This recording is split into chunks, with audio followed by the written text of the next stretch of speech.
Simple plain cyclic. चलो बेटा, तो हेडिंग डालिए। आज से हम लोग पढ़ने जा रहे हैं बिल्कुल new chapter, and that is states of matter. Heading डालिए।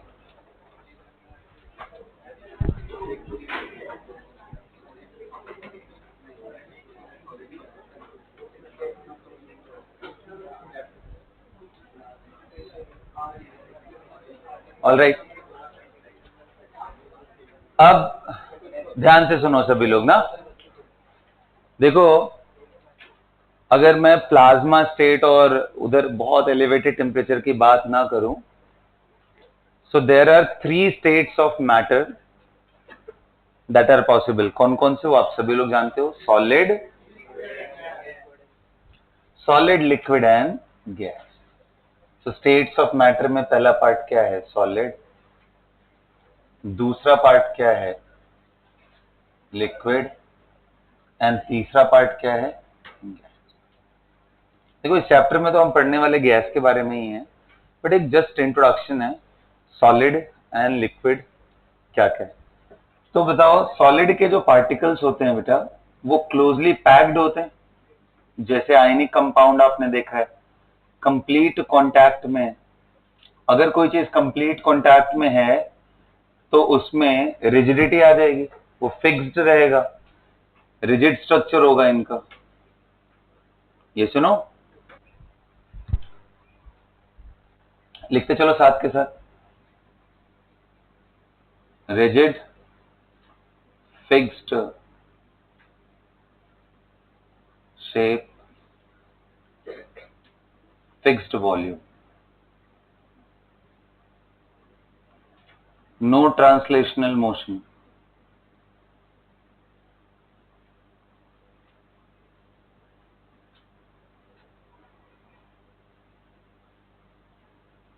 No translational motion possible for particles, for constituent particles.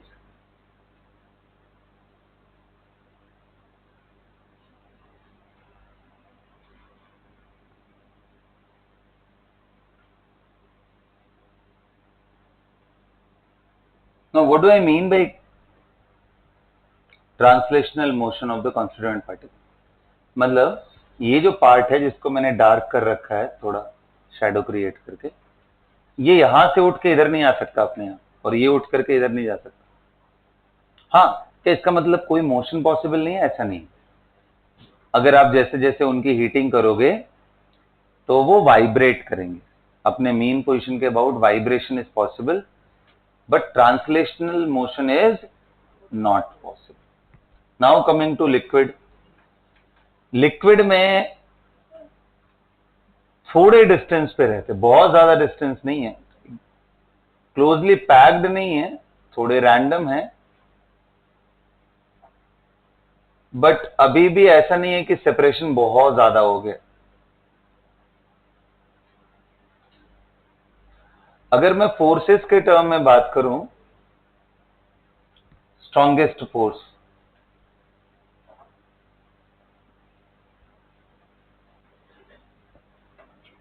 isn't it? Strongest force,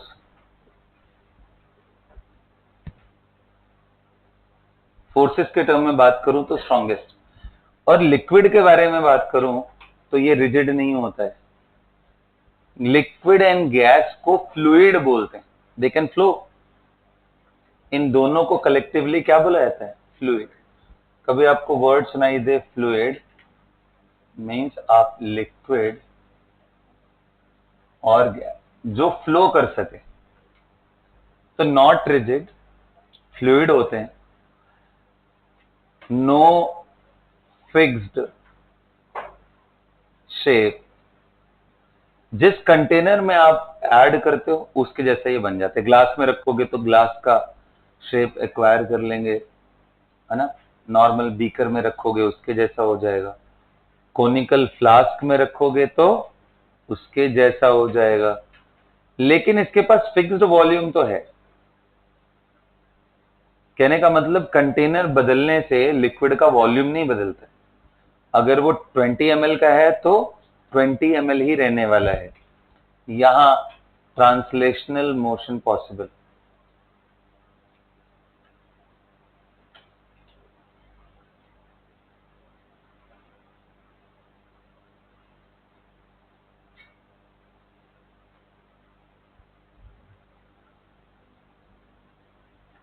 gas के केस में देखते हैं।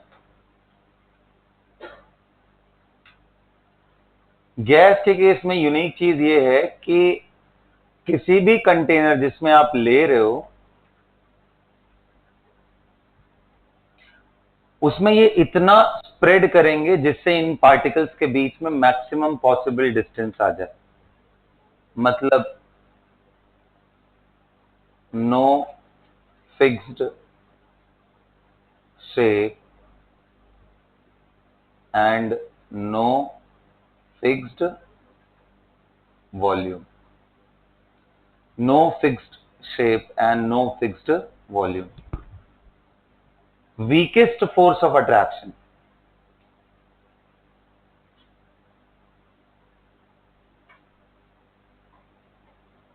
कैसे पहचानेंगे कि कोई मॉलिक्यूल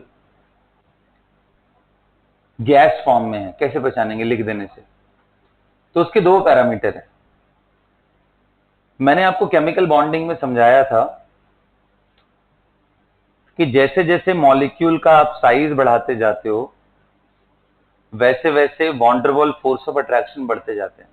मॉलिक्यूलर वेट बढ़ाते जाओ, फोर्स ऑफ अट्रैक्शन बढ़ता जाएगा। तो अगर कम फोर्स ऑफ अट्रैक्शन रखना है तो मॉलिक्यूल छोटे होने चाहिए। एंड छोटे जब मॉलिक्यूल हो जाए तो उसमें सबसे जबरदस्त फोर्स कौन सा है? अगर मॉलिक्यूलर नेचर का मैं बात करूं तो आंसर है हाइड्रोजन बॉन्ड, एक्सट्रीम पोलैरिटी। तो अगर हाइड्रोजन बॉन्ड नहीं है, मॉलिक्यूल छोटा है, तो कंफर्म बोल सकते हैं कि ये क्या है? गैस। मॉलिक्यूलर वेट लो है तो कंफर्म। जैसे methane CH4 small molecule, no hydrogen bond. अरे हाइड्रोजन बॉन्ड समझते हो ना? ठीक है, डाइपोल डाइपोल का स्पेशल केस। तो वो कैसा होगा? गैस होगा। ये सुनो, उसके बाद मैं बात करूं,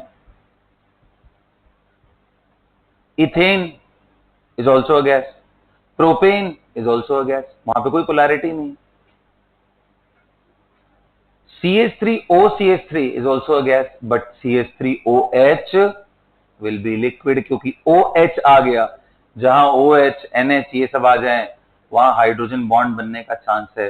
तो चांस है कि वो लिक्विड में चले जाएंगे। मिथेनॉल तो खैर लिक्विड होता है बेटा, इथेनॉल भी लिक्विड होता है। आगे के जितने एल्कोहल है, कोई एल्कोहल ऐसा नोन नहीं है जो गैसियस स्टेट में। आ रहा है सबको समझ में बात? हाँ, HCl, HBr, HI ये सभी के सभी क्या है? गैस। H2S, H2SC, H2TE ये सब क्या है? गैस। पूरे ऑक्सीजन के हाइड्राइड्स में सिर्फ H2O लिक्विड है रूम टेम्परेचर पे। क्यों? Hydrogen bond. अगर वो नहीं रहता तो वो भी क्या होता? समझ में आया? F2Cl2 ये दोनों क्या है? गैस है। ब्रोमीन लिक्विड होता है। जैसे जैसे मॉलिक्यूलर वेट बढ़ाओगे लिक्विड होने का चांस, मॉडरेट फोर्स होने का चांस बढ़ जाए। अब ये तो बात हो गई वीकेस्ट फोर्स ऑफ अट्रैक्शन। इसमें हर तरह के मोशन पॉसिबल है। जिस कंटेनर में डालो उसमें ये पूरी तरीके से फैल जाता है। मतलब अगर 1 लीटर गैस को ला करके इस कमरे में मैं छोड़ दूं, ऑक्सीजन गैस, तो पूरे कमरे में ऑक्सीजन यूनिफॉर्मली डिस्ट्रीब्यूट हो जाएगा। थोड़ी देर के बाद ऑक्सीजन का वॉल्यूम कितना होगा? जितना इस कमरे का वॉल्यूम, जितना इस क्लासरूम का वॉल्यूम, उतना वॉल्यूम हो जाएगा गैस। यानी in other word I am trying to say you the whole volume of this classroom, जितने भी इसमें गैसेज हैं, just take them and compress them, and you can compress them to 1 litre also, that's not a big problem. Gaseous molecules के बीच में बहुत ज्यादा space होता है, इसलिए बोलते हैं दे आर हाईली कंप्रेसिबल।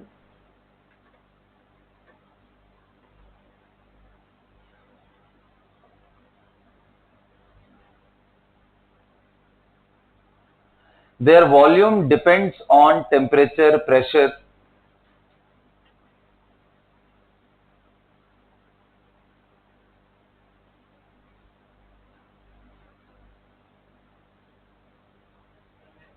कितने मोल लिए, कितना प्रेशर है, कितना टेम्परेचर है, ये तीनों पैरामीटर पे डिपेंड करते हैं।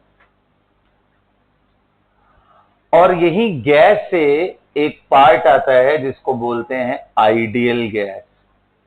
क्या डिफरेंस है ideal gas and normal gas में? आइडियल गैस एक हाइपोथेसिस है एक्सट्रीम नेचर ऑफ गैस की, जो रियलिटी में नहीं एग्जिस्ट करते हैं। क्या? कि जब फोर्स ही जीरो हो जाए, क्योंकि मॉलिक्यूल कितना भी छोटा हो, चाहे वो हीलियम ही क्यों ना हो जाए, हाइड्रोजन ही क्यों ना हो जाए, क्या वॉन्डरवॉल फोर्स ऑफ अट्रैक्शन नहीं लगेगा? लगेगा। अगर नहीं लगता तो उनको कभी लिक्विड हम बना, लगता है तभी तो उन्होंने लिक्विड बनते हैं। तो फोर्स आइडियली मतलब प्रैक्टिकली कभी जीरो नहीं होगा, लेकिन हमने इसको आइडियलाइज माना है कि गैस उसको बोलेंगे आइडियल जिसमें फोर्स ही जीरो हो जाए। दूसरा, volume of gaseous particle, molecules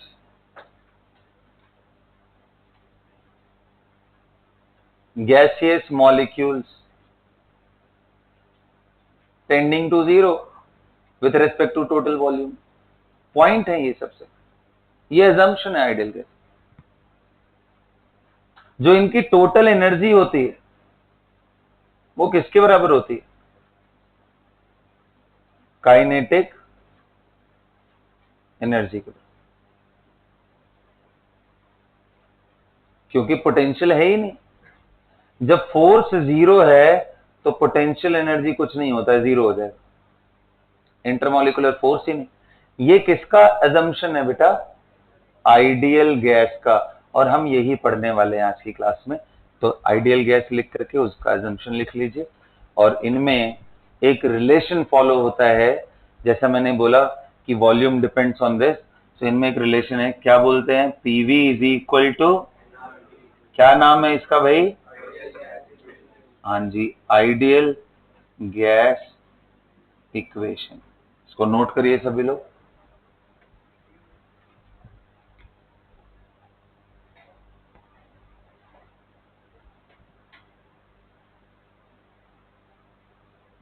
मैं ये सब मिटा रहा हूं लेफ्ट साइड में।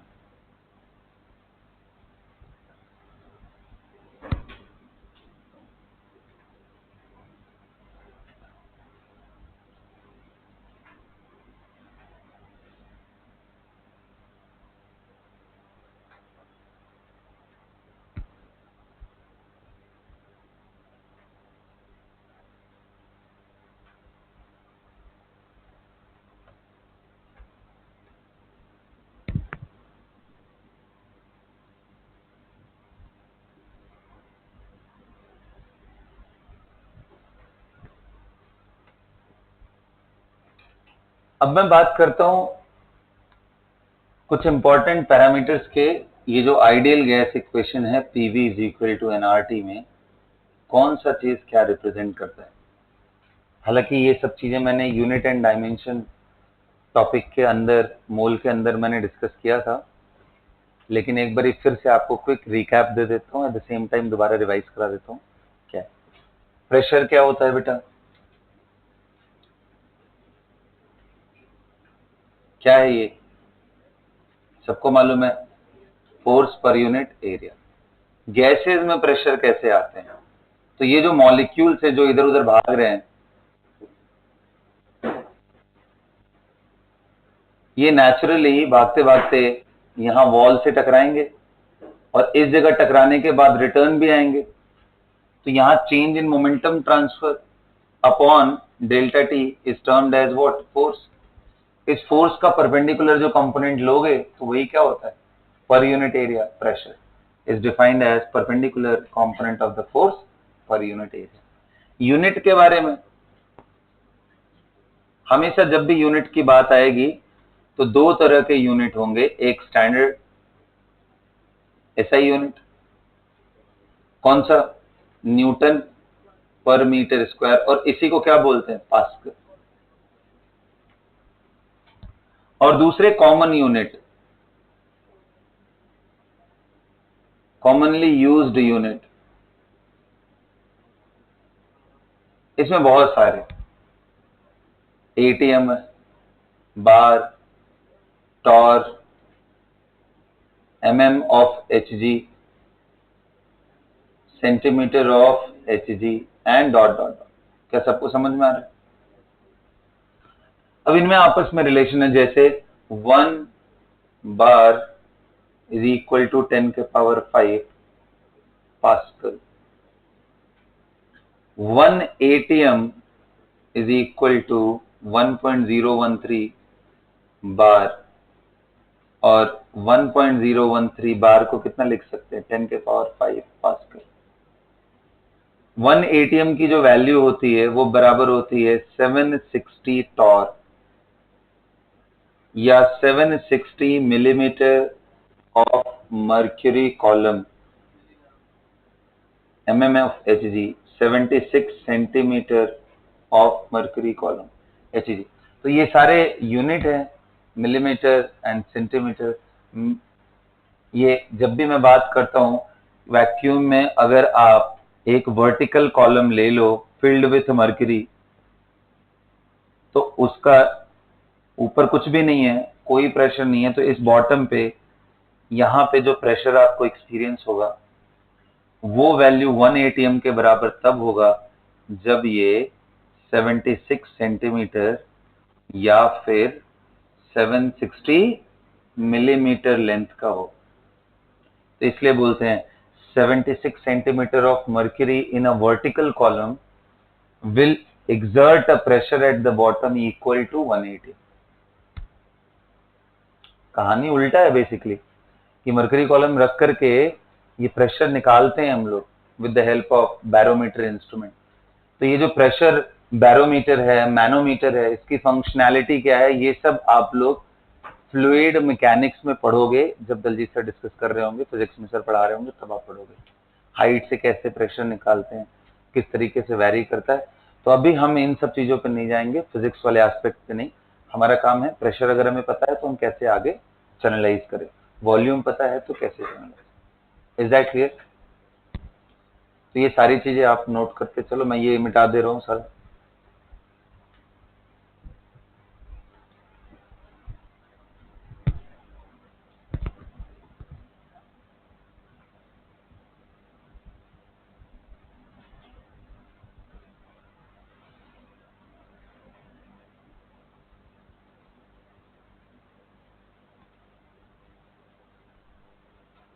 Now coming to what does this volume V, V क्या बताता है? तो V सबको पता है क्या है बेटा, वॉल्यूम ऑफ गैस। इसका मतलब क्या है? इसका मतलब जिस भी कंटेनर में इसको लिया है उसमें कितना फ्री स्पेस है, ताकि गैसेस पार्टिकल उन सब जगहों पे घूम सके। अब मैं क्यों बोल रहा हूँ फ्री स्पेस, मैं चाहता तो कंटेनर का वॉल्यूम भी बोल सकता। जैसे मान लो इस कमरे में हो और इस कमरे का वॉल्यूम मान लो 10,000 लीटर है, 10,000 लीटर, लेकिन यहाँ बेंचेस हैं, पोडियम है, बहुत सारे ऑब्जेक्ट्स रखे हुए हैं, एसी, सब सबका अपना वॉल्यूम है। वो सब वॉल्यूम निकालोगे तो जो बचा हुआ वॉल्यूम है सिर्फ गैस उसमें जा सकता है ना, पोडियम में तो नहीं घुस जाएगा ना, जो सॉलिड पार्ट है। बोलो, तो जितना स्पेस अवेलेबल है, वो छोटा हो बड़ा हो सब जगह जा सकता है, लेकिन सॉलिड के अंदर पेनिट्रेट, लिक्विड के अंदर पेनिट्रेशन होता है बड़ा माइन्यूट सा, लेकिन नेग्लिजिबल है। तो सॉलिड के अंदर, लिक्विड के अंदर पेनिट्रेशन ऑलमोस्ट नेग्लिजिबल। तो इसलिए पूरे कमरे का volume is not equal to the volume of the gas. Volume of the gas is equal to the volume in which it can move freely.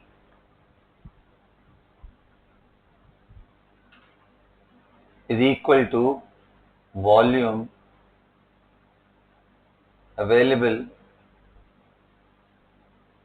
for free movement of the gas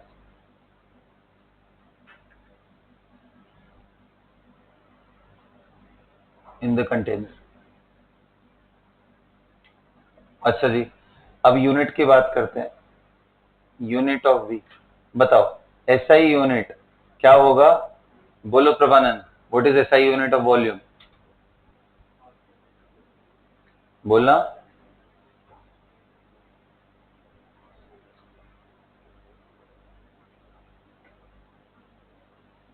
अरे जल्दी बोलना यार, क्या है? Volume का Newton पर metre होगा, metre cube. हाँ क्या बोल रहे हैं, मीटर क्यूब है। कॉमनली यूज्ड यूनिट में कौन से आएंगे, लीटर है, डेसीमीटर क्यूब है, सेंटीमीटर क्यूबिक सेंटीमीटर, सीसी, इसको सीसी भी बोलते हैं, या फिर एमएल है। Now what is the relation between them? So 1 metre का अगर आप क्यूब बनाते हो, 1 मीटर लेंथ, 1 मीटर, उसमें 1000 लीटर स्टोरेज कैपेसिटी होती है।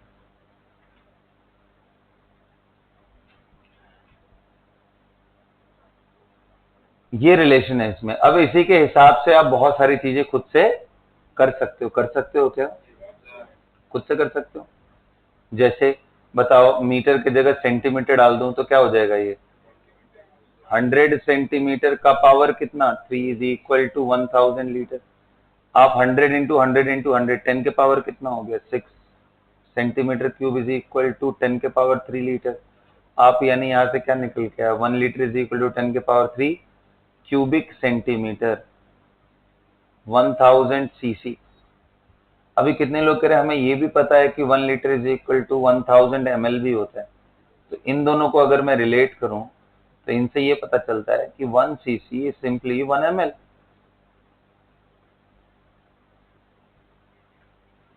और अगर आप करोगे वहीं पे, 1 मीटर इज इक्वल टू कितना होता है जी, 10 डेसीमीटर।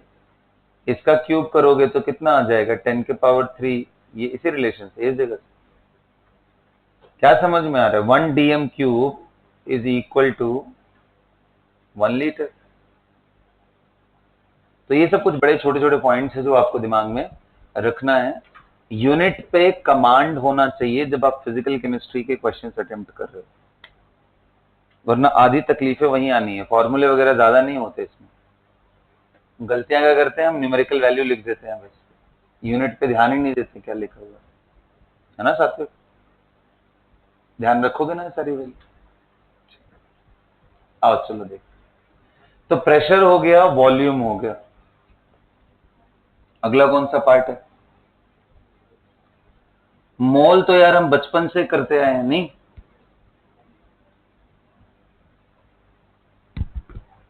मोल तो हम प्री नर्सरी से पढ़ रहे हैं।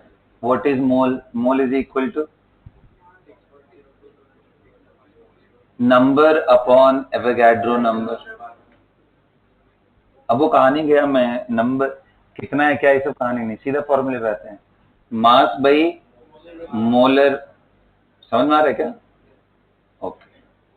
वॉल्यूम एट एनटीपी अपॉन, इतना सारा चीज मालूम है क्या तुम लोग को?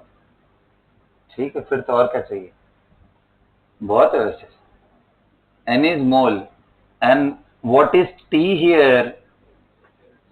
टेम्परेचर। टेम्परेचर, इसके कितने स्केल हैं? 3 है मेजर, वैसे तो बहुत सारे हैं, लेकिन 3 में degree Celsius, degree Fahrenheit and kelvin. क्या रिलेशन होता है भाई? C/5 K-273 by F-32 upon, ये रिलेशन। चेंज में क्या रिलेशन है?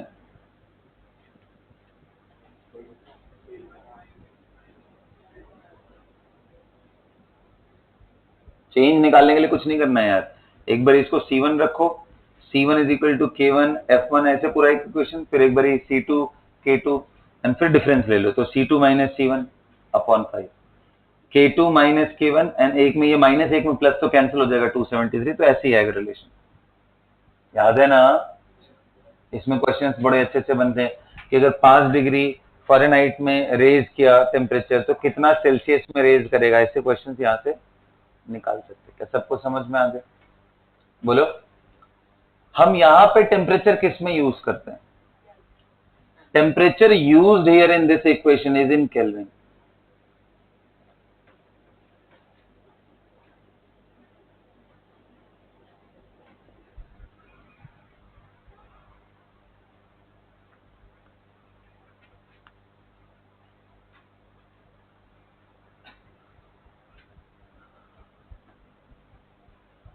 आगे सभी को बात समझ में?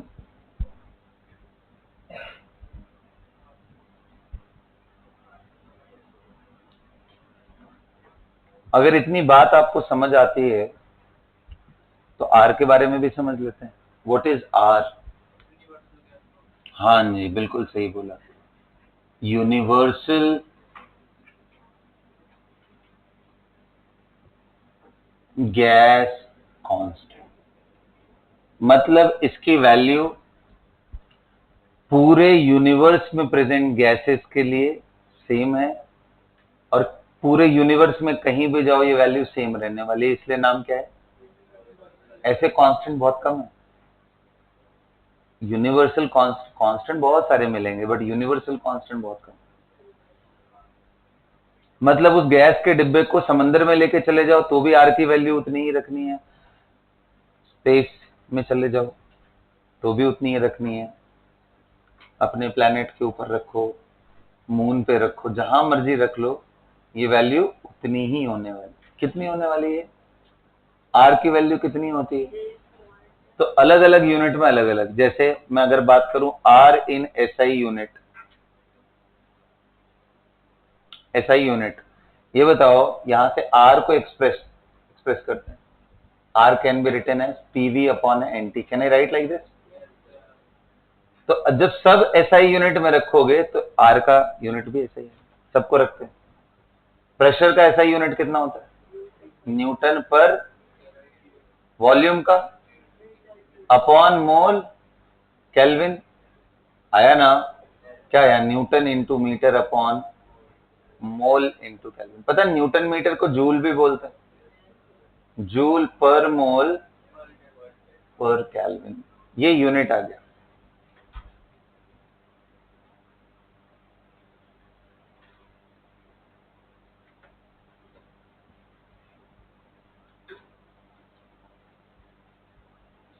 Common unit.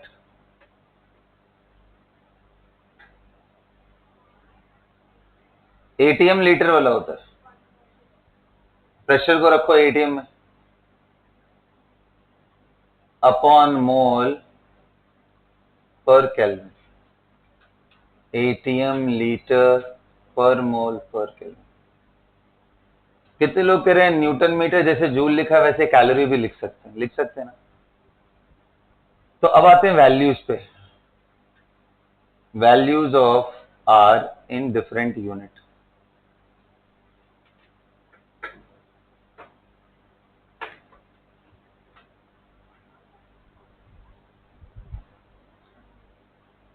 कौन सी यूनिट में कितना होता है? तो R in standard international unit, SI unit is 8.314 joule per mole पर कैलोरी. अगर इसी को कैलोरी में करोगे तो अप्रॉक्स 2 कैलोरी पर मोल पर केल्विन. ये हम लोग थर्मो में यूज करेंगे. This value is mostly used in thermodynamics. And R in ATM liter, if you will use, that value comes out to be 0.0821 ATM liter per mole per Kelvin, and this value is near to 1/12. Near इसलिए बोल रहा हूं कि इसका exact value 0.0821 नहीं आता है, but 1/12 इसलिए करने की कोशिश कर रहे हैं. थोड़ा ना आसान हो जाता है कैलकुलेशन करना. पॉइंट्स में थोड़ा डिफर करता है आंसर, बट क्वेश्चंस इजी हो जाएंगे. तो जहां पे आपको बिल्कुल एक्यूरेट आंसर निकालना है, यूज दिस वैल्यू. जहां पे ऑप्शंस में डिफरेंस ज्यादा है वहां पे आप 1/12 यूज करके काम चला लो. बिल्कुल पास पास है. पता चला वॉल्यूम दिया है 22.4, 22.5, 22.6, तो अंडरस्टूड एयर. एरर का कोई चांस. अब एक जगह लिखा है 23 लीटर, एक जगह लिखा है 26 लीटर. तो इतना बड़ा चेंज है वो 3 लीटर का, वो 1/12 लिखने से उतना चेंजेस नहीं आने वाले, तो 1/12 यूज कर लो, कोई दिक्कत नहीं। तो जब वॉल्यूम के आंसर आपको ऑप्शन में बड़े नजदीक हो तो आपको यूज करना चाहिए 0.0821। थोड़ा क्लमजी होता है, लेकिन आपको एक्यूरेसी चाहिए तो वो यूज करो, और नहीं तो। क्या सभी को समझ में आ गया इस आइडियल गैस इक्वेशन में जो पैरामीटर्स हैं वो क्या क्या हैं, कैसे कैसे हैं? किसी को कोई तकलीफ नहीं है? बोलो। ग्रेट। आइए अब हम लोग ये तो जहां पे पहुंचे हैं ना, PV is equal to nRT में, ये पहुंचने में बहुत टाइम लगा है लोगों को, ऐसे नहीं एकदम से आ गया PV is equal to nRT. तो अलग अलग साइंटिफिक कम्युनिटी के ये एफर्ट्स हैं जिसको कंबाइन करके ये इक्वेशन बनाया गया है। उनमें जो हम पहले पढ़ने जा रहे हैं वो है बॉयल्स एक्सपेरिमेंट, या बॉयल्स लॉ के नाम से इसको हम लोग जानते हैं। हेडिंग डालिए, Boyle's law. Boyle's law, Boyle's law है।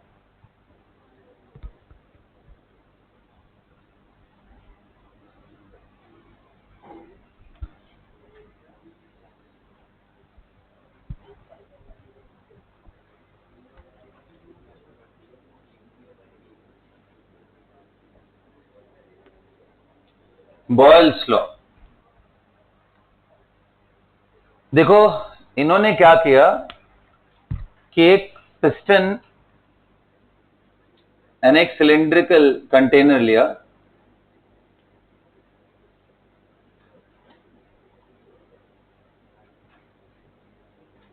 और इसके अंदर कोई गैस फिक्स कर दी, और इसके वॉल्यूम को अप एंड डाउन करके प्रेशर मॉनिटर कर रहे हैं। लेकिन क्या चीज फिक्स्ड है? नंबर ऑफ मोल फिक्स्ड है, कोई लीकेज नहीं है। एंड दूसरी चीजें क्या फिक्स्ड है? यहां पे टेम्परेचर उन्होंने फिक्स कर दिया। अब अगर ये दोनों चीजें उन्होंने फिक्स कर दिया तो उन्हें बड़ा एक इंटरेस्टिंग रिलेशन मिला कि जैसे जैसे वो प्रेशर बढ़ा रहे हैं वैसे वैसे वॉल्यूम कम होता है। बड़ा नेचुरल सी बात है। जैसे जैसे यहाँ पे सबसे पहले मान लो यहाँ पे हमने किसको बिठाया, तरनजोत को बिठाया, तो वॉल्यूम थोड़ा सा नीचे आएगा। इसी पे मान लो थोड़ा और, नहीं है कोई बात नहीं। मान लो मैंने बिठा दिया किसको, शिवांश को बिठा दिया, तो वॉल्यूम, तो मतलब जैसे जैसे आप प्रेशर बढ़ाओगे वैसे वैसे ये वॉल्यूम कम होता जाएगा, यानी pressure inversely proportional to volume.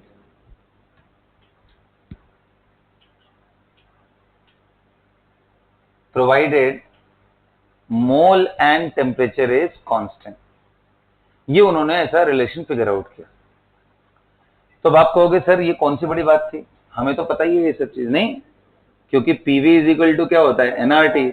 अगर आप मोल टी फिक्स कर दो तो आर तो खुद में एक कांस्टेंट होता है, तो पीवी विल बिकम के, सो पी विल बिकम के बाई वी। अगर कांस्टेंट हटा के मैं देखूं तो प्रोपोर्शनैलिटी इनवर्सली प्रोपोर्शनल है। ये तो हमने भी डिराइव कर लिया, हमें भी ऐसा अवार्ड मिलना चाहिए। ये इन लोगों के एफर्ट्स के बाद हमें पता चला है, इसको ट्रेस बैक करके हम उनके लॉ को समझ रहे हैं बस, ठीक है? उल्टा काम नहीं, हमने पढ़ा उल्टा है बेसिकली। पहले पढ़ लिया पीवीसी फिल्टरनालिटी, पहले कौन सा पढ़ना है हमें? Boils. Okay,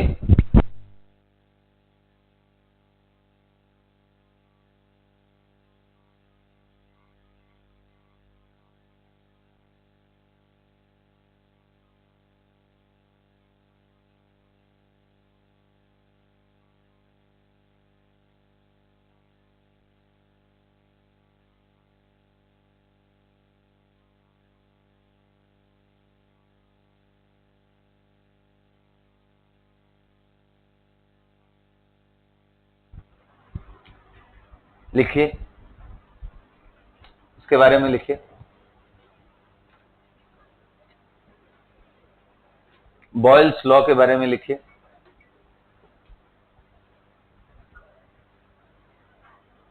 for a given amount of gas at constant temperature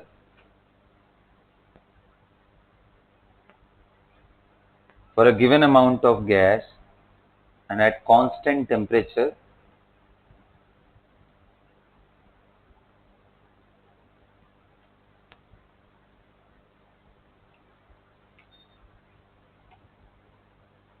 the volume of the gas is inversely proportional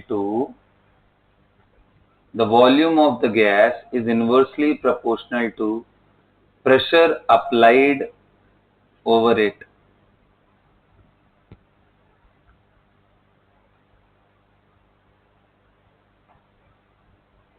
and vice versa, मतलब कि अगर प्रेशर को देखोगे तो जैसे जैसे वॉल्यूम बढ़ रहा होगा वैसे वैसे कम हो रहा होगा। मैथमेटिकली लिखो, that is V inversely proportional to pressure और pressure inversely proportional to volume.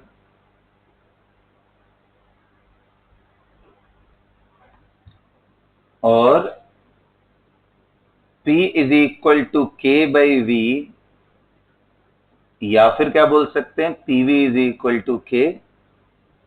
और क्या बोल सकते हैं, अगर गैस फिक्स हो, टेम्परेचर वही हो, तो कितने लोग कह रहे हैं P1 V1, P2 V2, P3 V3 and all equal to K। Yes और नो?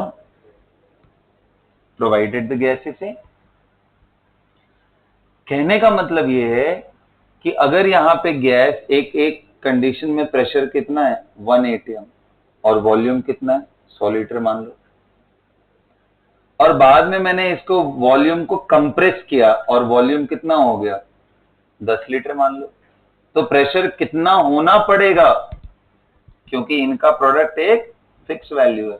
तो क्या मैं क्या बोल सकता हूं, P1 1 atm into V1 100 litre, P2 नहीं पता लेकिन वॉल्यूम पता है V2 कितना 10 लीटर, तो उसके करस्पॉन्डिंग कितना आ गया 10 atm। मतलब कहानी बस बड़ी सिंपल सी है कि अगर आप वॉल्यूम अप एंड डाउन करोगे या प्रेशर अप एंड डाउन करोगे तो उसके हिसाब से चीजें बदलेंगी। अगर कोई भी 3 वैल्यू मालूम हो तुम्हें तो चौथा पता चल जाएगा। कहने का मतलब P1 V1 P2 V2 में से कोई 3 चीज पता होनी चाहिए, चौथा वेरिएबल आप अपने से निकालो। तो ऐसे बड़े सारे क्वेश्चन आते हैं कि भाई एक छोटे से बलून में गैस था 1 लीटर का और उसका प्रेशर जो इंटरनल देखा गया तो पता चला कि यार वो 10 atm है। अब इसको ट्रांसफर करके एक बड़े से बलून में रख दिया जिसका वॉल्यूम कितना है, मान लो मैं दे दूं 5 लीटर है, तो पूछेगा बताओ इसके अंदर गैस जो जाएगी वो प्रेशर कितना एक्सर्ट करेगी अगर दोनों जगह का टेम्परेचर। तो फिर वही कहानी, क्या करेंगे, P1 V1 is equal to, निकल जाएगा, तो P1 V1 कितना है 10 into 1 is equal to P into 5, 5 2 या 10, तो कितना आ गया 2 atm। समझ में आया? इसके और बढ़िया क्वेश्चन बनते हैं, बोलते हैं कि समंदर के नीचे बिल्कुल, ये मान लो ऐसा समंदर का एकदम टॉप सरफेस है, इसके बहुत नीचे कोई एक मछली थी जिसने एक बबल ब्रीथ करते टाइम पे एक बबल, छोटा सा बबल यहां से निकला, और ये इतना नीचे, अभी तो चलो मैं बता दे रहा हूं, वरना हाइट से प्रेशर कैसे निकालते इसका एक फॉर्मूला होता है, P is equal to H rho into from the top most surface. तो अभी तो फिलहाल मैं बता दे रहा हूं कि इतना नीचे है कि इस जगह पे जो मछली ने बबल रिलीज किया वहां पे जो प्रेशर है that was found to be say for example 100 atmosphere, इतना प्रेशर।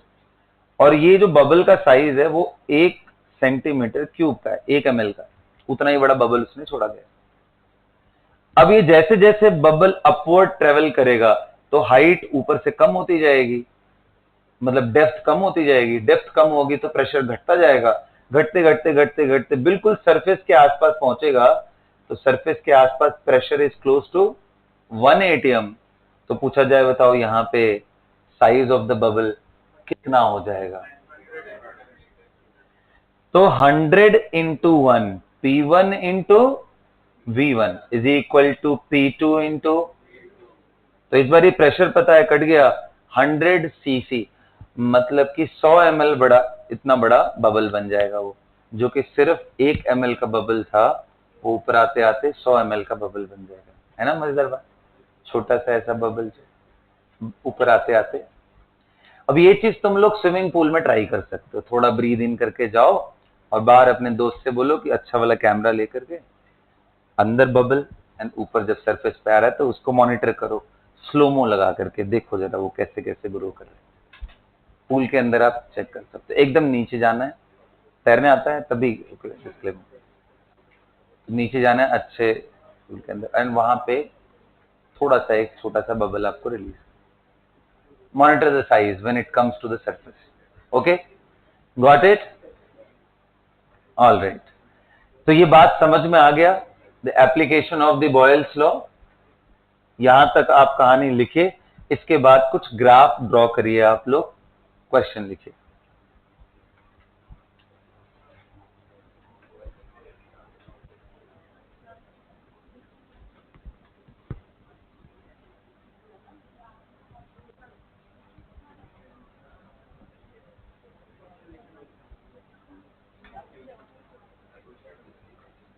लिखिए, ड्रॉ द ग्राफ।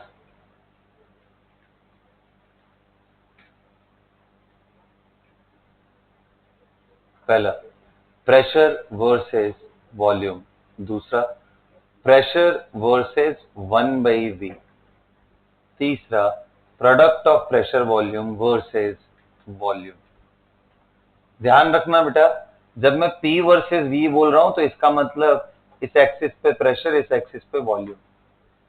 दूसरे के केस में मैंने बोला है P वर्सेस 1/v, तीसरा मैंने बोला है PV वर्सेस, तो ये मतलब है एक्सिस मैंने आपको क्लियर कर दिया। जो लेफ्ट में लिखा रहता है उसको आप y एक्सिस समझो, जो राइट में लिखा रहता है उसको क्या समझो, और आप इतना समझ समझ करके ग्राफ बना दो for Boyle's law. Draw the graph between this, assuming what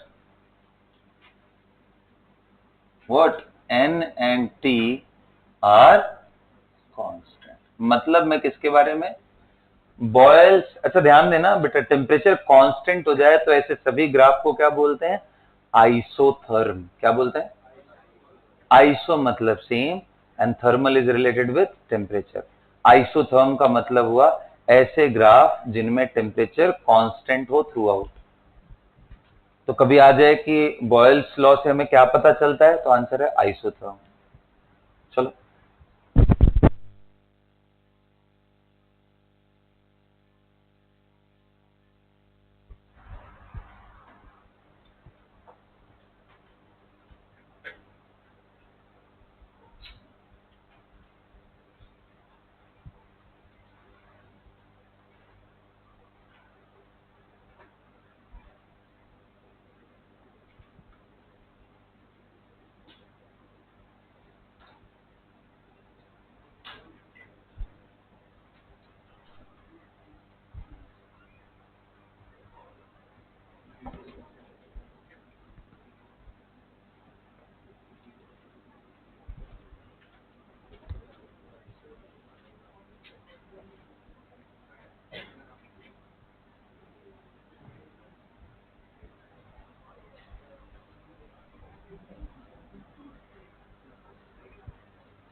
कर लिया आप लोगों ने, आइए पहला देखते हैं।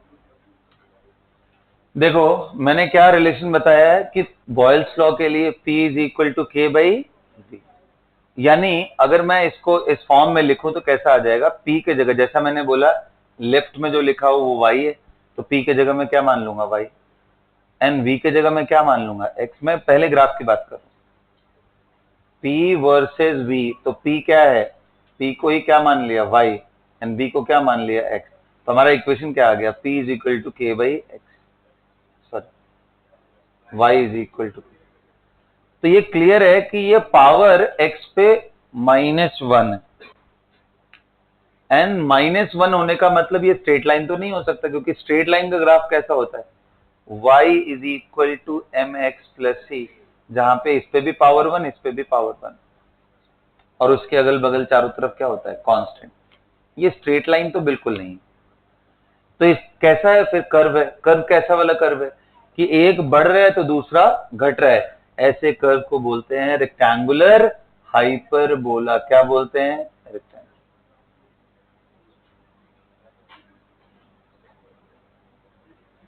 बिल्कुल ऐसा जो मैंने आपको बनाया। एक देखो वॉल्यूम बढ़ रहा है तो प्रेशर, एंड वॉल्यूम घट रहा है तो प्रेशर। स्ट्रेट लाइन नहीं बनाना है। जिन्होंने ये ग्राफ बनाया बहुत ही बकवास है। ऐसा बना करके आपने बहुत ज्यादा गलत काम किया, क्राइम किया है आपने।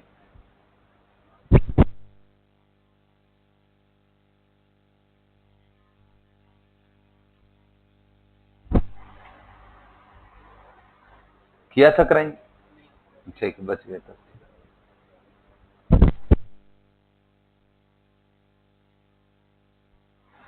आ गया बात समझ में। दूसरा आता है pressure versus 1/v। Now in this case, in second case, when we have pressure versus 1/v, now in this case p is equal to y and 1/v is equal to, यानी v is equal to, यही आया ना। अब हम equation लिखते हैं। Since p is equal to k by v is our equation for the Boyle's law। ध्यान से देखो, देख रहे हो। अच्छा, इसको लिख सकता हूं P into V is equal to K, pressure के जगह Y, V के जगह 1/x इज इक्वल टू के, तो Y इज इक्वल टू क्या हो गया, kx। अब क्या मिल गया, पावर 1 पावर 1। ये स्ट्रेट लाइन है, लेकिन जब x 0 है तो y भी, तो यानी इसका पॉइंट कहां से स्टार्ट है, ओरिजिन से। अच्छा, थोड़ा दूर रह करके एक स्ट्रेट लाइन बना लो। थोड़ा दूर रह के एक स्ट्रेट लाइन बना लो। प्रैक्टिकल रीजन है उसका, थीटा। यहाँ पे जो tan थीटा है यही क्या है, स्लोप, और इसकी वैल्यू कितनी है, k के बराबर। और k होता क्या है, nRT। ये सुनो भाई, k क्या होता है, अरे PV is equal to nRT में ये अगर कांस्टेंट है तो यही तो k था ना।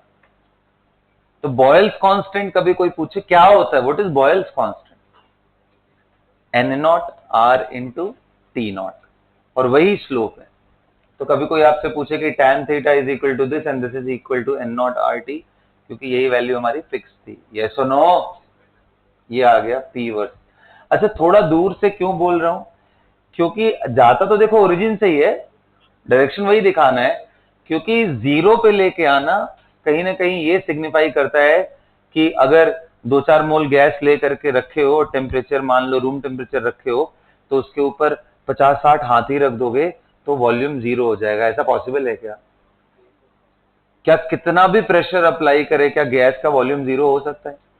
इसलिए बोल रहा था कि थोड़ा छोड़ के ड्रॉ करना, क्योंकि अगर एकदम नजदीक पहुंच जाओगे तो आइडियल बिहेवियर ही फॉलो नहीं होगा। इक्वेशन तो यही बोलता है कि 0 हो सकता है, बट आइडियल बिहेवियर फॉलो ही नहीं होता है। If you increase the pressure, gases तो रियल गैस होती है ना, उनका वॉल्यूम रियल में तो 0 नहीं होता है ना। पार्टिकल्स के वॉल्यूम हम एज्यूम करते हैं कि गैसेस पार्टिकल के वॉल्यूम, जब आप उनको कंप्रेस करोगे तो कितना कंप्रेस हो सकते हैं, अरे मैक्सिमम इतना कंप्रेस हो सकते हैं जब उनके मॉलिक्यूल एक दूसरे को टच कर लें, इससे ज्यादा क्या कंप्रेस करोगे। अरे भाई, पहले बहुत दूर दूर थे तो इनको अपने कंप्रेस किया, इतना नजदीक आ गए हैं कि इसके बाद कंप्रेस कर पाओगे, कर पाओगे, बोलो विनायक। चाहे कितने भी विनायक इसके ऊपर खड़े हो जाएं, कुछ होगा इस पे, नहीं, नहीं होगा कुछ। ठीक है, तो सबको समझ में आ गया, मेरी बात समझ में आ गई सब, ठीक है। तो ये सभी नोट कर लेना अच्छे से। And coming to this part last part, third one, इसमें पीवी को क्या मानना है मुझे, वाई। और इंटरेस्टिंग ये है, पीवी क्या होता है, कांस्टेंट, यानी वाई कांस्टेंट है। Y is equal to 2 value independent of X. X कुछ भी हो, वी कुछ भी हो, पीवी का वैल्यू फिक्स्ड वैल्यू है। तो तीनों ग्राफ बहुत मजेदार थे।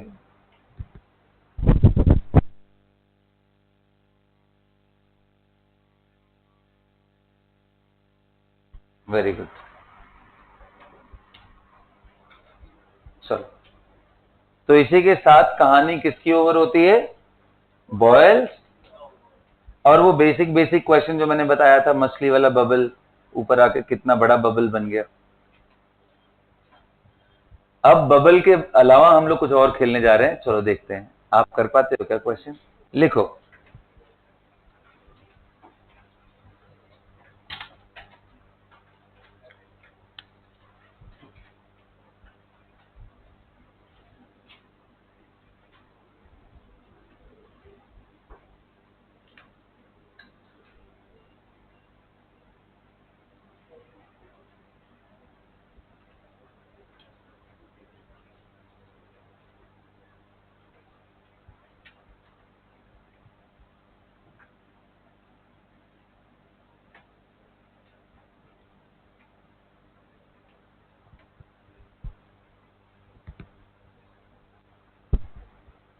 आ गया सबको समझ में? तो क्वेश्चन ऐसा है कि मैंने एक बलून लिया था और इसके अंदर कुछ मार्बल्स भरे पड़े हैं। कितने हैं ये नहीं पता, डॉट डॉट डॉट। और हर एक मार्बल का, ये जो मार्बल है इसका वॉल्यूम 10 ml है। ईच मार्बल है वॉल्यूम। और जब इसके ऊपर जो प्रेशर है वो अगर 1 atm था, तो वॉल्यूम ऑफ बलून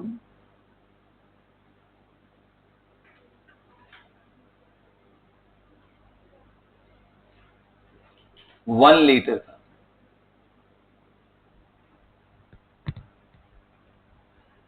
अब क्या किया हमने? कंप्रेस किया उसको, थोड़ा प्रेशर लगा के बलून के वॉल्यूम को कंप्रेस किया यूनिफॉर्मली। प्रेशर हमने डबल कर दिया, 1 atm से कितना कर दिया?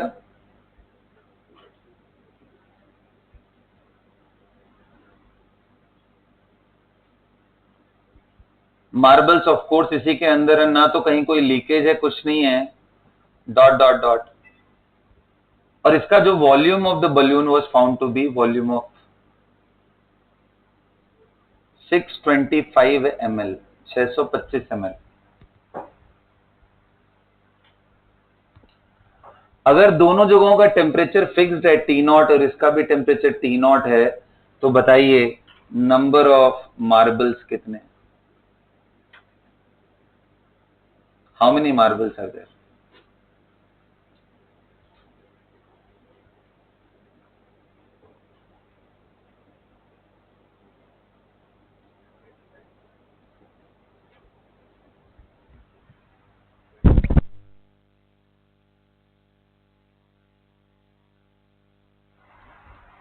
चलिए,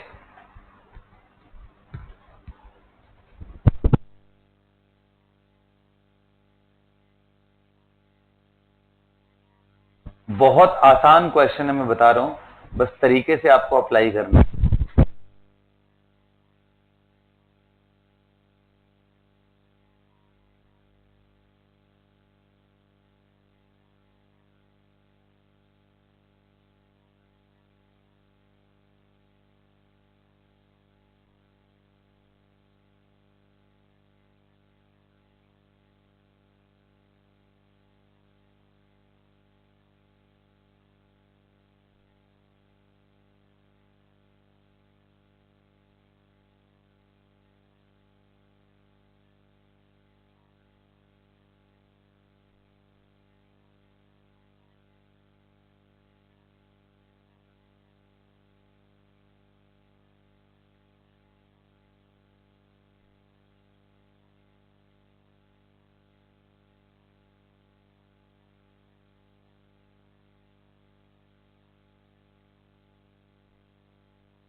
आइए प्यारे बच्चों, आपको आइडियल गैस इक्वेशन का यूज करना सिखाते हैं। बहुत आसान है, देखो आओ समझते हैं। ठीक है, बड़ा सिंपल सा है, इसका तरीका एकदम मेथड से करेंगे। कैसे? हमें तो ये पता है कि पीवी इज इक्वल टू क्या होता है, सबको मालूम है ना। और अगर कहीं कोई लीकेज ना हो रहा हो गैस का तो मोल कांस्टेंट, टेम्परेचर दिया ही है कि कांस्टेंट है, तो ये पूरा वैल्यू क्या हो गया, कांस्टेंट। मतलब P1V1 is equal to P2V2। अब थोड़ा दिमाग लगाओ तो आपको पता चलेगा P11 वॉल्यूम 1, तो यानी इसका प्रोडक्ट बनाया, इसको डबल किया तो वॉल्यूम यार 500 ml नहीं आया, उससे ज्यादा है। तो ये तो P1V1 is equal to not P2V2 आ रहा है, जबकि लॉ तो बोल रहा है ये आ रहा है। क्यों आ रहा है ऐसा? क्योंकि इसके अंदर मार्बल्स भी भरे हुए। फिर अब कैसे करें? तो बोलेंगे आपने जो वॉल्यूम लिखना है वो किसका वॉल्यूम लिखना है, बलून का वॉल्यूम नहीं। इसके अंदर जो गैस पड़ी हुई है वो कितने दूर तक घूम सकती है। तो कितने लोग कह रहे हैं कि वॉल्यूम जो पहले था 1000 ml, उसमें से अगर x बलून्स है, let n balloons are there, या x मान लो या कैपिटल N मान लो, n मार्बल्स आर देयर,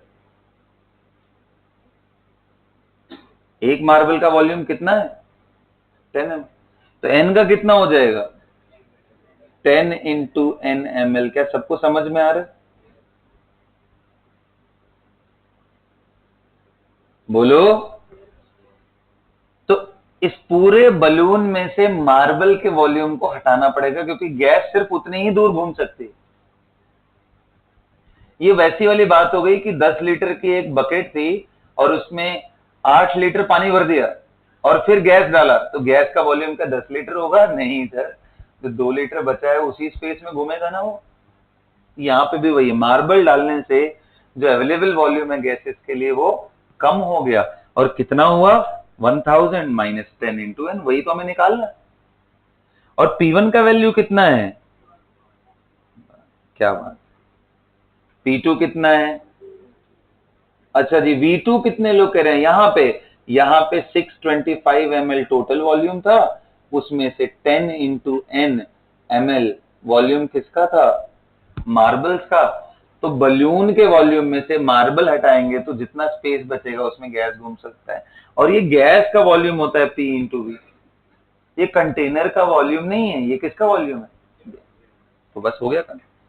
अब एटीएम से गया, अब ml से ml गया, निकल गया ना। अब हमारे पास क्या आ गया, 1000 minus 10n is equal to 625 minus इस, सॉरी कितना, इंटू 2 ना, तो इंटू 2 करोगे तो कितना आएगा 1250 माइनस 20n 10n 1000। क्या सबको समझ में आ रहा है?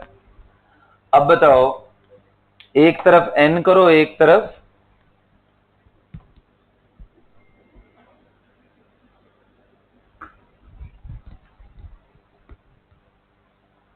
20n minus 10n is equal to 1250 minus 1000, कितना आ गया 250 10n। n की वैल्यू कितनी है, कितना आसान, 25 मार्बल साइज। अब देखो इसी को एकदम ओरली कैलकुलेट करके एक स्टूडेंट ने बताया, पता है, बिना पेन उठाए। कैसे? उसने बोला कि सर एक काम करते हैं, ये जो वॉल्यूम कम हो रहा है, जो रिडक्शन हो रहा है, हमें पता है कि प्रेशर डबल करने से वॉल्यूम हाफ हो जाना चाहिए, हाफ हो जाना चाहिए। बोलो। अच्छा वॉल्यूम था पहले कितना, 1000 ml था पूरा पूरा, फिर कितना हो गया 625 ml। बोलो, बोलो ना। इन दोनों का डिफरेंस निकालो, 1000 माइनस 625 कितना आ रहा है, यानी ये जो 375 ml इनका डिफरेंशियल वॉल्यूम आ रहा है, this is actually the half volume of the gas. अब देखो ये वैल्यू डाल के देखो यहाँ पे, n की वैल्यू डालो 25, ये कितना हो गया?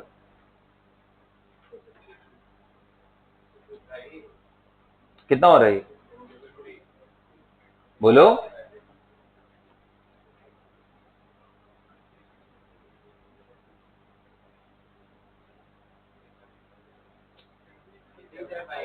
कितना आ रहा है? और यहां पे देखो, इससे 1000 में से ये 625 निकालो, दोनों बात बराबर है। बोलो। इसने ही बस सिंपली इतना बताया कि सर इनका डिफरेंस ले लोगे तो ये जो वॉल्यूम निकल के आ रहा है, that is the volume of the gas which is actually got half. इसका मतलब इसका डबल वॉल्यूम पहले रहा होगा, तो यानी अगर ये कितना था 375, उसका डबल करो कितना आएगा? 7, 750 ml इसमें गैस थी, यानी 250 ml इसमें क्या था? 250 ml marble divided by 10 is coming out to be. वो भी एक तरीका था, बढ़िया। लेकिन चलो वो तरीका तो अलग बात है। क्या आप पहले डायरेक्ट सिंपल तरीके से सोच सकते थे या नहीं? क्या टफ था ये प्रॉब्लम? एकदम बेसिक पॉइंट पे रख करके सोचना था, कोई बड़ी बात नहीं थी इसमें। चलो अच्छा, ग्रेट। तो इसको नोट कर लो, मेथड सबको आना चाहिए, ये इंपॉर्टेंट है। ये क्वेश्चन से मैं बस इतना सिखाना चाह रहा था कि वी का मतलब क्या है, आप क्या समझते हो और होता क्या है वी। ठीक है, इतना ही बस सिखाना था मुझे। अब आगे होप कि आगे आने वाले प्रॉब्लम में आप ये गलती नहीं करोगे। अगला क्वेश्चन, क्वेश्चन नहीं, हेडिंग डालिए आप लोग, चार्ल्स लॉ। हमने बॉयल्स पढ़ लिया, चार्ल्स लॉ पढ़ लेते। मिटा दो ये।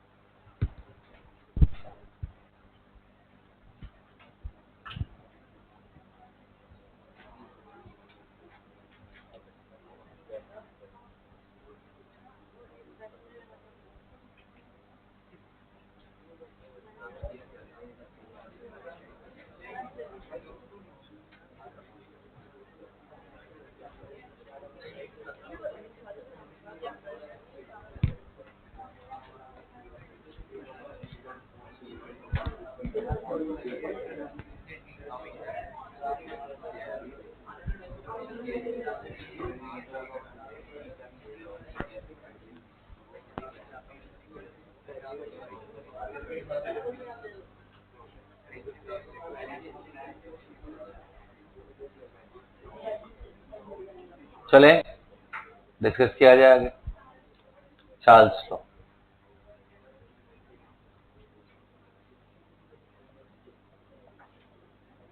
अब ये क्या है? चार्ल्स लॉ क्या होता है?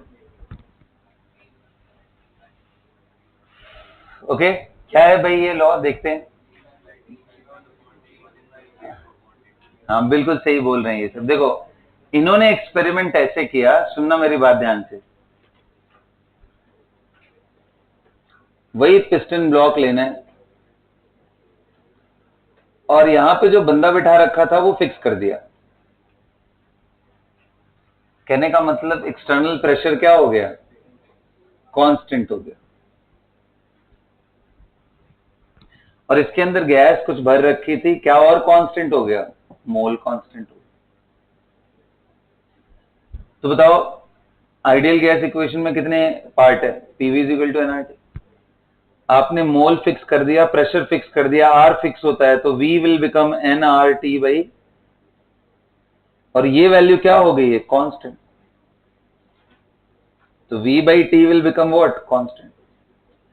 सो बेसिकली यहां हीट करके टेम्परेचर बदल रहे थे, उससे मॉनिटर कर रहे थे वॉल्यूम पे क्या फर्क। तो जैसे जैसे गर्म करोगे वैसे वैसे ये थर्मल मोशन बढ़ेगा, स्पीड बढ़ेगी, जो चेंज इन मोमेंटम है वो ज्यादा होगा, फोर्स ज्यादा होगा, प्रेशर ज्यादा होगा। तो उन्होंने बस यही चीज समझाया कि जैसे जैसे टेम्परेचर बढ़ाते हैं वैसे वैसे वॉल्यूम बढ़ जाएगा। ध्यान देना, बहुत स्मार्टली सब लोगों ने काम किया था, क्योंकि 4 वेरिएबल हैं, pressure, volume, mole and T. 4 में से आपको 2 के बीच में रिलेशन निकालना है, तो 2 को कांस्टेंट करना पड़ेगा। इसलिए बॉयल्स में मोल एंड टेम्परेचर कांस्टेंट थे, चार्ल्स में प्रेशर एंड मोल कांस्टेंट। अच्छा जी, इसी के साथ एक और लॉ है। हाँ जी बिल्कुल, नाम पे मत जाओ, काम देखते हैं इनका। क्या किया इन्होंने? इन्होंने वॉल्यूम फिक्स कर दिया। बोला यार बड़ा नाटक है ये, वॉल्यूम डब्बा ही बंद कर दो।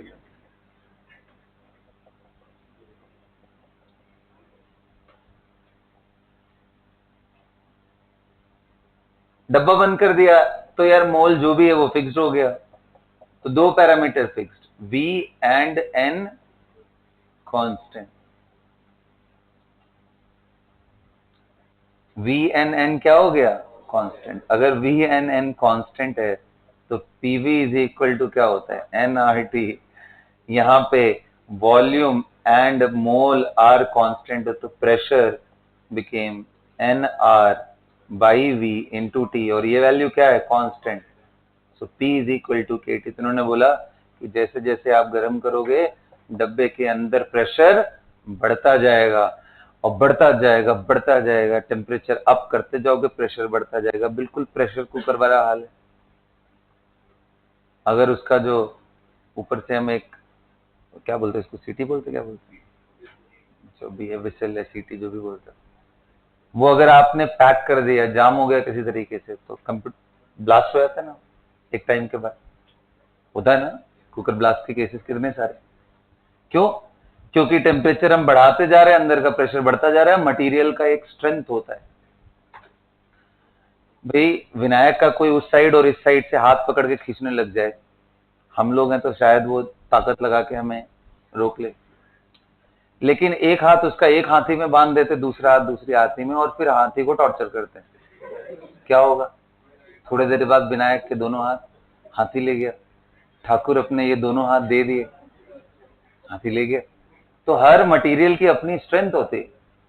You can not withstand infinite amount of pressure, कहीं ना कहीं ब्रेकिंग पॉइंट आता है। तो ऐसा आपको प्रेशर कुकर में देखने को मिलता है, and that's the application of Lussac's law. Okay, तो इनके केस में क्या रिलेशन है बेटा? Pressure proportional to temperature, understood है N and V are constant, और P by T is a constant, या P1 by T1 is equal to, अगर मुझे ग्राफ ड्रॉ करने हैं प्रेशर टेम्परेचर का, तो linear variation P is equal to KT। मुझे प्रेशर वर्सेस 1/T का ग्राफ ड्रॉ करना है तो rectangular hyperbola, and P/T versus T का ग्राफ ड्रॉ करना है तो it will be a constant value. सबको समझ में आ रहा है? जैसे हमने बॉयल्स में किया, चार्ल्स में ऐसे ही बात कर लेते हैं। तो pressure proportional, sorry, volume proportional to what? कब? N and T, sorry N and P constant है। So V by T will be what? K. V1 by T1 will be what? V2 by T2. And अगर ये सारी बात समझ रहे हो आप लोग, तो ग्राफ भी आपको समझ में आएगा। V एंड T का linear, V versus 1 by T का बिल्कुल वैसा ही rectangular hyperbola, V by T versus T का। सभी को समझ में आ गया? नोट कर लो ये सारे लोग। कहानियों के फॉर्म में लिखना बड़ा आसान है। Volume proportional to T for a given amount of gas and at constant pressure. ऐसे ही यहाँ पे कहानी बना लोगे, कोई बड़ी बात नहीं है। For a given amount of gas and at constant volume, pressure increases if the temperature, absolute temperature is increased. Absolute मतलब केल्विन में, उसके प्रोपोर्शनल होता है। Did you get it? तो पूरी कहानी लिखो।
चलो बेटा,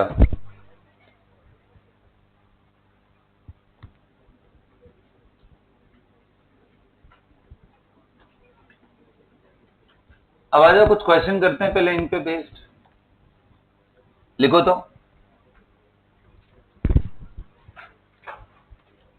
3 आइसोथर्म्स आर गिवन। आइसोथर्म मतलब ऐसे कर्व जिनमें क्या चीज कांस्टेंट हो, temperature. 3 isotherms are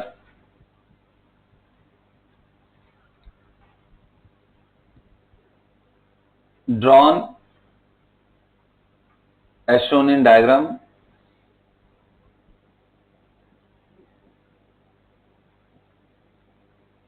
So you have to answer n is equal to a constant value, means 3 isotherms are drawn for the same amount of gas, n की value fix है।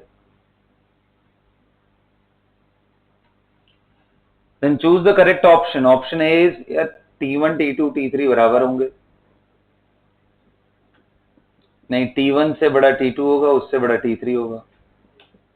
T1 बड़ा होगा T2 से, वो बड़ा होगा T3 से।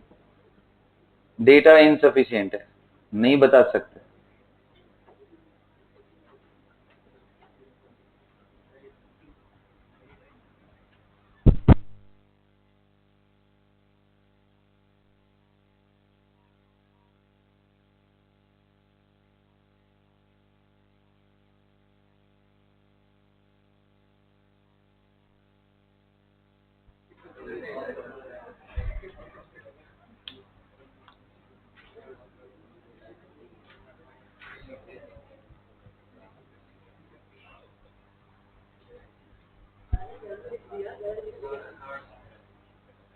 चलो भाई, कर लिया आप लोगों ने, करिए।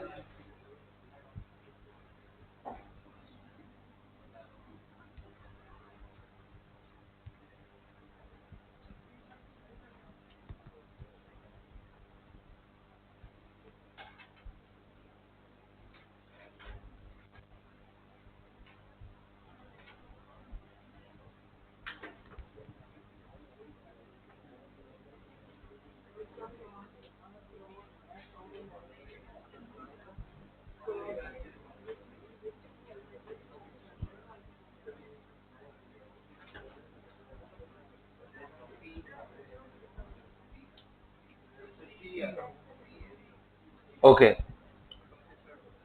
आइए देखते हैं। कितने लोग कहेंगे कि सर अगर n कांस्टेंट है तो एक काम करते हैं, एक तरीका सोचने का है कि एक वॉल्यूम फिक्स कर देते हैं।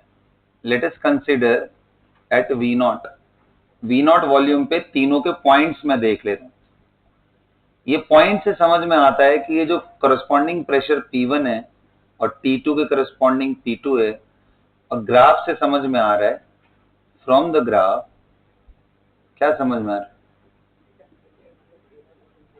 P1 से बड़ा और उससे बड़ा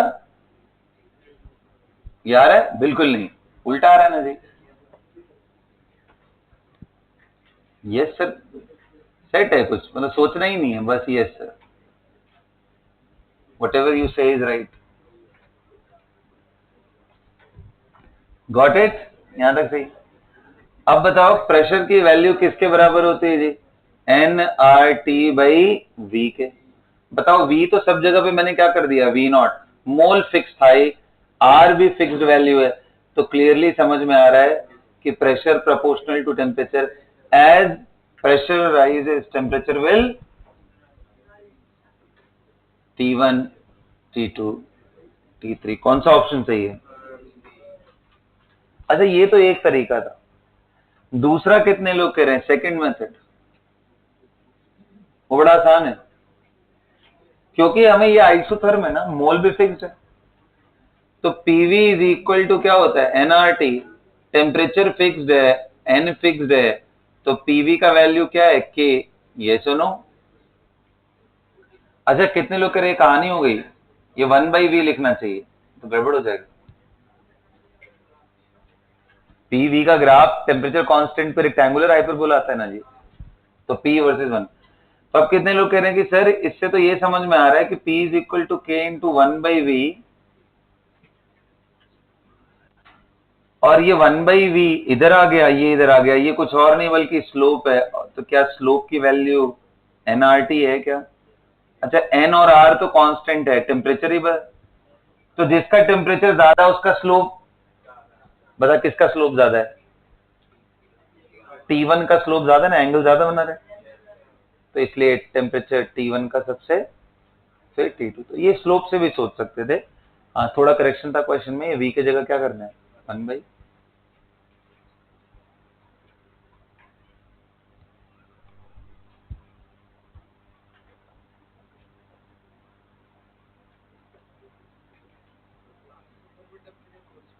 हाँ जी, आइसोथर्म बोल दिया तो टेम्परेचर कौन सा? हाँ, तीन। अच्छा अच्छा अच्छा अच्छा, देखो ये क्या पूछ रहे हैं बच्चे, पूछ रहे हैं आइसोथर्म का तो मतलब temperature constant. Isotherm is a graph where collection of all the points such that at here or here or here or here the temperature remains constant. It does not mean कि दूसरे isotherm का temperature और पहले isotherm का same होगा। It is like on the same line, anywhere you go, you will get the same temperature.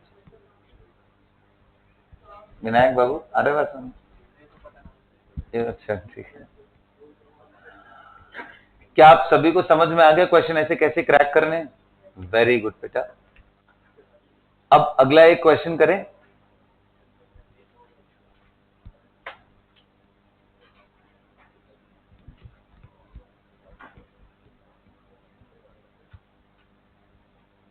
अगला करे, बोलो कौन सा क्वेश्चन कर रहे हैं? मेरी मर्जी, ठीक है, आओ तुम्हें देखो, एक ओपन कंटेनर ले लिया है, यहां गैस स्टोव पे रख दिया इसको, बाहर का प्रेशर 1 atm है, सबको मालूम है इन्वायरमेंट, इधर भी गैसेज है, इधर भी गैस है, और इसका जो इनिशियल टेम्परेचर था T1 वो 27 डिग्री सेल्सियस था।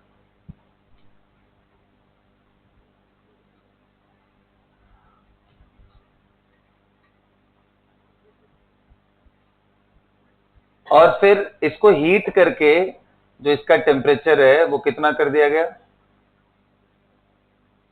127 डिग्री कर दिया गया। नेचुरल सी अच्छा, बाहर का अंडरस्टूड है कि प्रेशर 180। तो नेचुरल सी बात है, गैसेस कुछ बाहर निकल गई होंगी इसके अंदर वाली। तो बस ये पूछ रहा है कि अगर पहले गैस N1 था इसका मोल विद इन द कंटेनर, ये N2 with in the container था, तो बताओ fraction of molecules escaped from the container, कितना पार्ट पहले वाले का बाहर निकल गया है? 1/4 निकला है कि 3/4 निकला है कि 2/4, कितना escape किया है कंटेनर से? क्वेश्चन लिखो। An open container containing atmospheric gases is heated from 27 degrees Celsius to 127 degrees Celsius. Is heated from 27 degrees Celsius to 127 degrees Celsius. Find the fraction of gaseous molecules escaped from the container. Escaped from the container.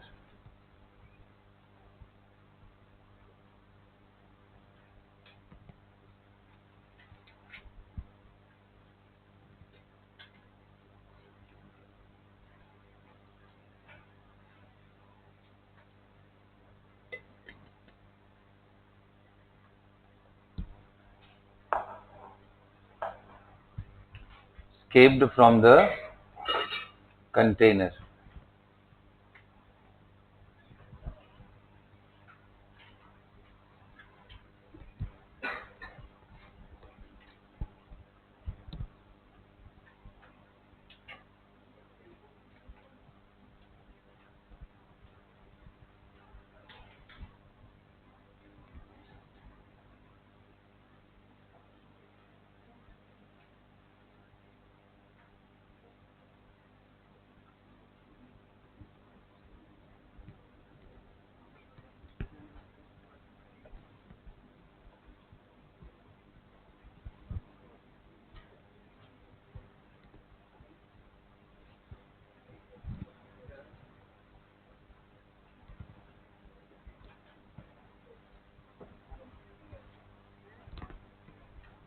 Open atmosphere का pressure कितना है? Constant 180 है ना। कर लिया?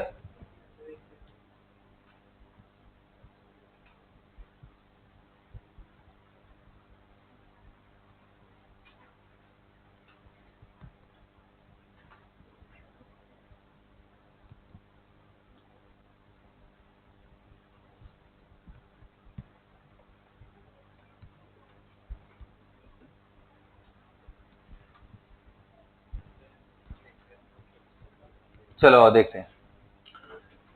एक बात बताओ, अगर मैं कंटेनर को ऐसा मान लूं कि यहाँ पे हाइपोथेटिकल कवरिंग है, लेकिन वो हाइपोथेटिकल इसलिए है क्योंकि वो मॉलिक्यूल्स बाहर निकल जाए। मैं इसलिए करना चाह रहा हूं ताकि आपको समझाऊं कि डब्बे का वॉल्यूम मैं फिक्स मान रहा हूं, V नॉट। डब्बा थोड़ी ना फैल रहा है। बदल क्या रहा है डब्बे के अंदर के गैसेज और उसका टेम्परेचर। मतलब मैं PV is equal to nRT मानूं तो इसमें वॉल्यूम मैंने, प्रेशर क्या है, आर क्या है, N1 T1 is equal to N2 T2, where N1 and N2 are the amount of mole of gases present inside the container. बाहर कितना गया उससे मतलब। तो कितने लोग कह रहे पहले अगर जो गैस था उसको N0 मान लूं, N0 क्योंकि स्टार्टिंग वही था हमारा N1, इसी को N0 बोल दो, रेफरेंस है ये। इनटू टेम्परेचर T1 कितना है 27, क्या 27 लिखो? हाँ हाँ बिल्कुल बिल्कुल, ये बात ध्यान रखना, गलती नहीं होना चाहिए। यहाँ टेम्परेचर एब्सोल्यूट स्केल में है, मतलब केल्विन। N2 हमें नहीं पता कितना बचा रह गया, इनटू 400 हो गया क्या 127। सो N2 अपॉन N0 की वैल्यू कितनी है? आना भी चाहिए। इसका मतलब पहले के रेस्पेक्ट में अभी कितनी गैस बची है? 3 part of the gas is still remaining out of 4 part. ये सुनो, फ्रैक्शन स्केप्ड। तो आप बोलोगे स्केप्ड कितना हुआ? पहले N0 था, अभी कितना है N2। ये जो डिफरेंस है यही तो स्केप हुआ। फ्रैक्शन पूछा है ना, ये स्केप्ड अपॉन इनिशियल मोल N0, यही क्या हो गया पूरा पूरा फ्रैक्शन ऑफ स्केप्ड गैसेस। तो N0, अब इसको सिंप्लीफाई करो, N0 upon N0 minus N2 upon N0 upon 1 minus 3/4 कितना आ रहा है? आना भी चाहिए। आंसर इज 1/, कितना आसान था ये क्वेश्चन, कितने लोगों का सही हुआ था? सभी को समझ में आ गया क्या बोल रहा हूं? बोलो, हेडिंग डालो, एवोगैड्रोज, एवोगैड्रोज, एवोगैड्रोज लॉ।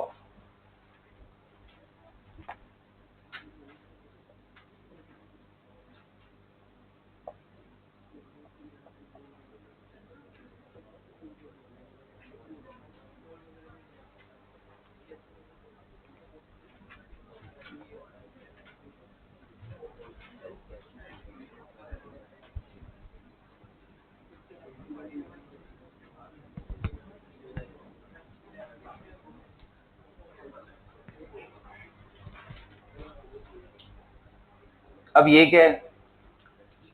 तो देखो, हाँ जी, तो इनका कहानी किस चीज से वो समझा देता हूं, ध्यान से सुनो। बहुत सारे स्टेटमेंट है इनके।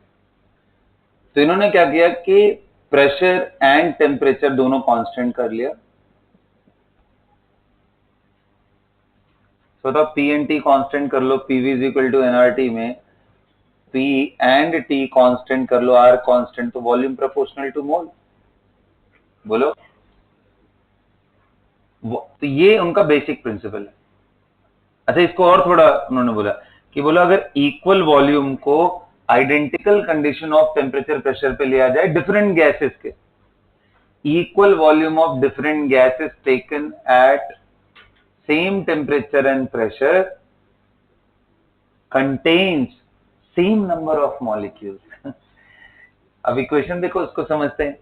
इन्होंने बोला सेम टेम्परेचर एंड प्रेशर, तो ये फिक्स हो गया। बोला इक्वल वॉल्यूम, तो ये भी फिक्स हो गया। तो क्या n कांस्टेंट नहीं हो गया बेटा? कौन सी बड़ी बात बता दी यार, कुछ बड़ी बात बताई नहीं। तो इक्वल, एक इक्वेशन है, अगर आप ध्यान रखो पीवी इक्वल टू एनआरटी और उसको सही से यूज करना जान जाओ तो किसी लॉ का कोई मतलब, हालांकि इन सभी लॉ से ही फाइनली डिराइव कौन सा हुआ था, पीवी इक्वल टू, समझ गए ना। लेकिन हमें एक चीज को पकड़ के रखना है और वहीं से करेंगे। लिखना शुरू करो।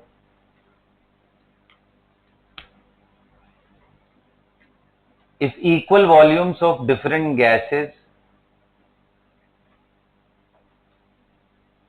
are taken at same temperature and pressure, equal volume of different gases are taken at same temperature and pressure, they must contain same number of gaseous molecules. Underline कर लेना, they must contain same number of, बोलो किस चीज का same number, same number of gases molecules. आप सभी को समझ में आ गई ये बात, ओके। और ये बात, ये अब आप बना के लिख सकते हो, दैट इज, मान लो 1 एटीएम एंड 27 डिग्री सेल्सियस पे मैंने 10 लीटर CO2 लिया है और 10 लीटर मैंने CH4 लिया है एंड 10 लीटर मैंने C2H6 लिया है।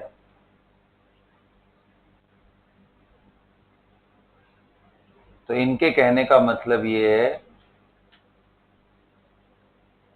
कि इन सभी में जो नंबर ऑफ मोल होंगे CO2 के must be equal to mole of CH4 is equal to number of mole of, that's what it means, okay. यही है लॉ का मतलब। और इसको आप सोचना चाहो तो बड़ा आसान है, एन की वैल्यू क्या है, पीवी अपॉन आरटी। आपने बोला pressure temperature same, equal volume, बात ही खत्म। तो एन क्या हो गया, फिक्स वैल्यू, सभी में मोल सेम होंगे, इस बात से क्या फर्क पड़ता है। हाँ, mole of the gaseous particles are same, does it mean they will have same number of atoms? In one molecule there is 3 atom of 1 carbon and 2 atoms. In one molecule of CH4 there are 5 atoms. So कभी कभी इनके atoms का ratio पूछ देता है, तो atom is 3:5:8. They will not be equal, so you have to be smart enough to guess that.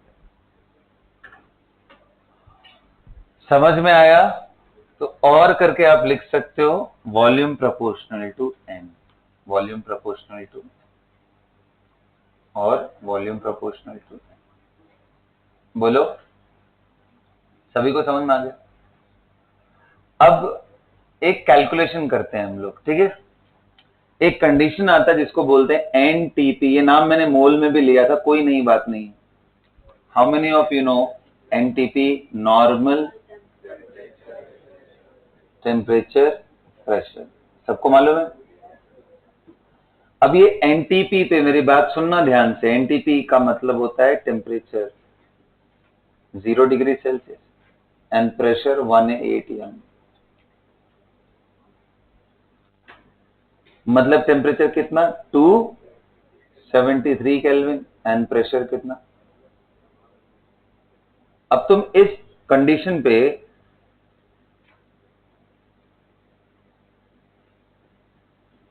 क्या होता है, प्रेशर आरटी होता है ना। आप एक काम करो, बस ज्यादा नहीं करना, V को ऊपर रखते हैं और इस RT/P का वैल्यू निकालते हैं। Calculate the value of RT/P at NTP. हाँ हाँ मालूम है, याद है वैल्यू कितना आता था, कितना आएगा देखो, करके देखते हैं। R की वैल्यू 0.0821 atm लीटर पर मोल पर केल्विन, टेम्परेचर 273 केल्विन, ये उड़ गया नीचे पी का वैल्यू 1 ATM, ये खत्म। पूरा सिंप्लीफाई करोगे तो ये वैल्यू आएगा 22 पॉइंट। प्रभानन, ये मल्टीप्लाई करोगे तो ये वैल्यू कितना निकल के आएगा? 22 करके देख लोगे ना? ठीक, 22.4 लीटर। इससे मैं ये समझाना चाह रहा हूं कि I can write as number of mole of ideal gas volume at NTP upon 22.4 litre. ये कहानी जो आई थी वो यहीं से आई। और एसटीपी एनटीपी में बहुत ज्यादा फर्क नहीं है, प्रेशर 1 बार हो जाता है। एसटीपी का मतलब नोट, एसटीपी का मतलब temperature 273 Kelvin, but pressure becomes 1 bar. In this case, RT by P का value comes out to be 22.7 litre. Pressure थोड़ा सा कम हो गया ना, bar is little less as compare to. तो अब volume mole of gas is equal to volume at STP upon 22.7। किताबों में बहुत गलतियां हैं, मैं बता रहा हूं। आप देखोगे उन्होंने एसटीपी पे भी वॉल्यूम ऐसा डेटा लिया है जो 22.4 से कट जाता है, और आंसर भी वैसे ही दिया है। तो देख लो, ऐसे बहुत ज्यादा फर्क नहीं है, 22.4 एंड 0.7 0.3 का डिफरेंस है। इसलिए न्यूमेरिकल जब करेंगे थोड़ा प्रैक्टिकल अप्रोच लगा के चलते हैं। Got it? तो ये एवोगैड्रोस हाइपोथेसिस से ही डेराइव्ड चीज है। क्या सभी को बात समझ में आ गया? क्लियर हो गया ये सारा चीज? हाँ, हेडिंग डालो, combined gas equation. Combined gas equation,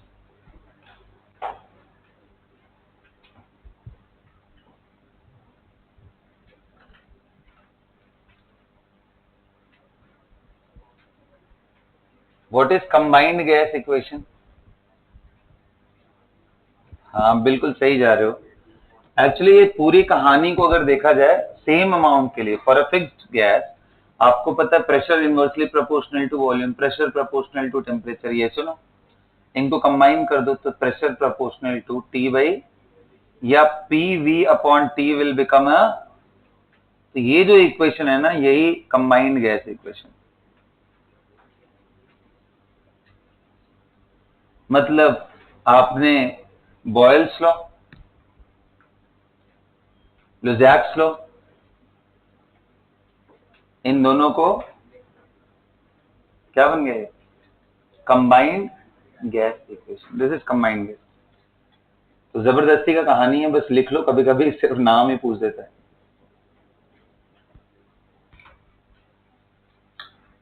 समझ में आ गया? सभी को क्लियर हो गया? ओके। अब देखो, इनके एप्लीकेशन में एक चीज मैं समझाता हूं। जैसे कभी कभी ना ऐसे देता है कि 2 अमोनिया प्लस H2S ये मिल करके अमोनियम सल्फाइड बना रहा है। मान लो ऐसा हो रहा है, अमोनिया गैस होता है, H2S भी गैस, लेकिन ये एक आयनिक कंपाउंड है तो ये सॉलिड होता है। अब एग्जाम में पता क्या देगा आपको? बोलेगा 60 ml of this is taken, then tell me how many ml of H2S will be required to completely react with this। अब ये बड़ा वियर्ड लगता है यार, हमने तो क्या पढ़ा है, इसका 2 मोल इसके 1 मोल से रिएक्ट करता है, ये ml का क्या खेल है?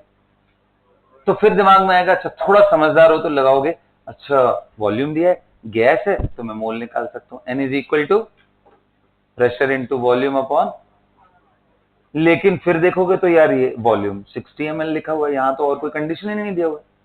तो बेसिकली ये जब कभी भी कहानी लिखे तो ये एज्यूम करो कि उन्होंने प्रेशर एंड टेम्परेचर को कांस्टेंट रखा है, वरना मोल वॉल्यूम प्रोपोर्शनल होंगे ही नहीं। तो मोल वॉल्यूम प्रोपोर्शनैलिटी तभी आती है जब टेम्परेचर एंड प्रेशर कांस्टेंट। अब वो वैल्यू नहीं देंगे।